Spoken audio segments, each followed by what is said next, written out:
నీ నోటి మాటలు నీ హృదయ యథార్థతను తెలుపుతాయి. అంటే నీ మాటలే నీ హృదయ కండిషన్ అంతా ఎలా ఉందో చెప్పేస్తుంది. ఇంక మళ్ళీ పెద్ద టెస్ట్లు ఏం అక్కర్లేదు. The way you speak, the way you respect people, the way you honour people, the way you praise God, the way you quote the references from the Bible, that resembles your heart. నీ హృదయం అంతా దేవుని వాక్యంతో ఉంటే నీ మాటలు కూడా ఎలా ఉంటాయి చెప్పండి? దేవుని మాటలే. నీ హృదయం అంతా ప్రార్థనాత్మతో ఉంటే నీ మాటలు కూడా ఎలా ఉంటాయి? ప్రార్థనాత్మతో నింపబడి ఉంటాయి. నీ హృదయం పరిశుద్ధంగా ఉంటే నీ మాటలు కూడా ఎలా ఉంటాయి? పరిశుద్ధంగా ఉంటాయి. అందును బట్టే క్రైస్తవ జీవితంలో చాలా ప్రాముఖ్యంగా ఎవరో ఓదరబోతులు ఏదో మాట్లాడారని చెప్పి మనం అలా మాట్లాడేవాళ్ళం కాదు.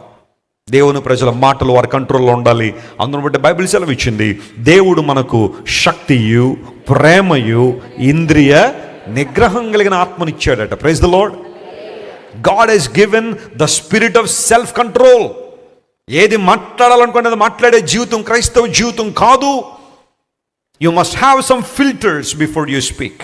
నువ్వు మాట్లాడే ముందు కొన్ని రకాల ఫిల్టర్స్ నీలో ఉండాలా. ఈ మాటలు దేవునికి మహిమను తీసుకొస్తున్నాయా? First filter. రెండవది, ఈ మాటలు